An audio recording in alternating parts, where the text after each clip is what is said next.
pasado más de 75 años desde el fin de la Segunda Guerra Mundial y aún podemos ver y sentir las huellas del Holocausto.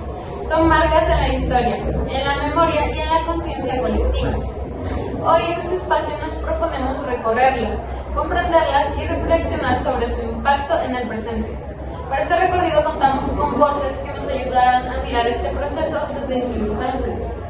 Yo, Camila, abordaré los antecedentes de Europa previos al Holocausto entre 1933 y 1945, así como su finalización, cómo y cuándo ocurrieron. Valeria nos dará el contexto político en Alemania durante este periodo. Alejandro profundizará el significado del antisemitismo y sus fundamentos. Amy explicará cuál fue la llamada solución nazi al llamado problema judío. Y Katia hablará sobre qué eran los guetos, su función y quiénes fueron víctimas del Holocausto. Juntos exploraremos cómo el Holocausto sigue hablándonos, incluso en la distancia del tiempo. Comencemos.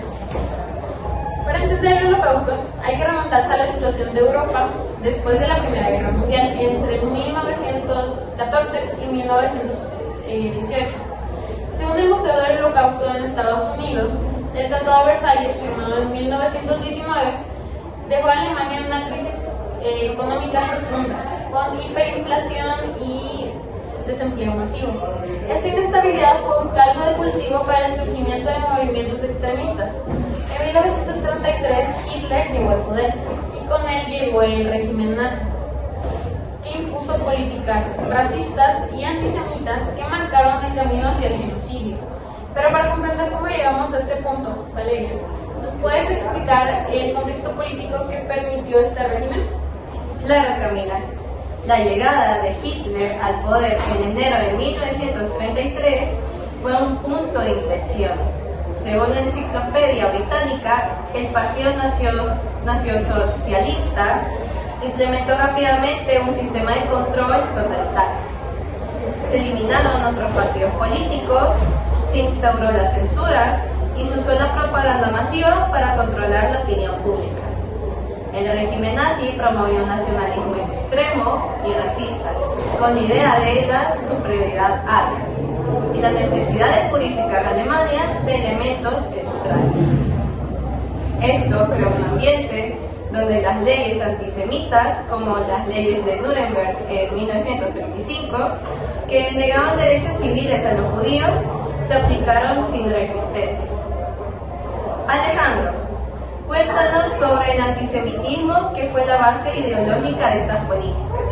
Sí, el antisemitismo tiene raíces milenarias, pero el nazismo fue pervertido y sistemático, como explica la historiadora Deborah Lipstadt en su libro The Guide de Holocausto. El antisemitismo nazi mezcló prejuicios religiosos, económicos, raciales, para construir una ideología de odio basada en la supuesta inferioridad de los judíos. Esta ideología fue esencial para justificar la expulsión, la violencia y finalmente el genocidio. Se presentó a los judíos no solo como enemigos religiosos o culturales, sino como una raza dañina que debería ser eliminada para la supervivencia del pueblo alemán. Esa ideología terminó por convertirse en un plan concreto. ¿Cuál fue la solución al problema judío de la Alemania nazi? ¿En qué consistía exactamente?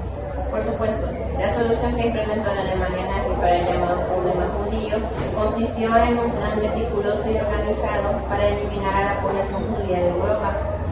De acuerdo con documentos y estudios de Yad Vashem, esta política se puso en marcha a gran escala desde 1941, involucrando deportaciones masivas, campos de concentración y exterminio, así como métodos de asesinato industrializados que tenían como objetivo aniquilar a todo un pueblo.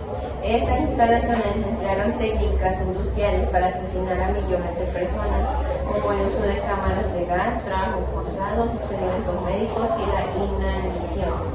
Se estima que cerca de 6 millones de judíos perdieron la vida en el genocidio, junto con millones de otras víctimas. Gracias. Antes de la deportación a estos campos, ¿qué papel jugaron los guetos? Los guetos fueron barrios cerrados donde los nazis confinaban a la población judía en condiciones inhumanas.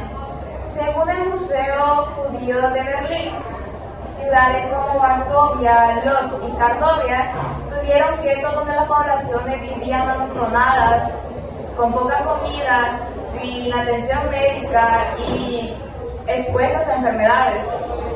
Oficialmente presentados como métodos temporales, los guetos fueron una etapa previa para facilitar la deportación para los campos de exterminio. Además de los judíos, el Holocausto afectó a otros grupos que perseguían a los nazis, como por ejemplo los gitanos, los prisioneros políticos, las personas con discapacidad, los homosexuales y los testigos de Jehová. Según Amnistía Internacional y el Memorial de Auschwitz, estas huellas del Holocausto nos recuerdan cómo el odio y la ignorancia pueden llevar a consecuencias devastadoras que debemos de evitar a toda costa. Camila, para cerrar, ¿nos cuentas cómo y cuándo finalizó el Holocausto? Claro, el Holocausto terminó en mayo de 1945, cuando Alemania fue derrotada y las fuerzas aliadas liberaron los campos de concentración, según la Enciclopedia Británica.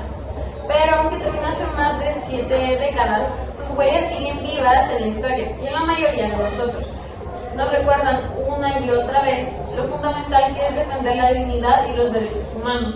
En pocas palabras, el Holocausto fue una mezcla fatal de una crisis política profunda, ideologías de odio y un sistema que llevó a la discriminación al extremo, el exterminio. Aunque este capítulo se cerró en 1945, la lección sigue aquí, fuerte y clara. Estas historias nos muestran que el silencio y la indiferencia ante el odio pueden abrir puertas a tragedias inmensas. Por eso, es tarea de todos mantener viva la memoria, para que nunca volvamos a repetir algo así o algo similar. Gracias por acompañarnos en este recorrido. Los invitamos a seguir reflexionando y a mantener viva la memoria. Hasta la próxima.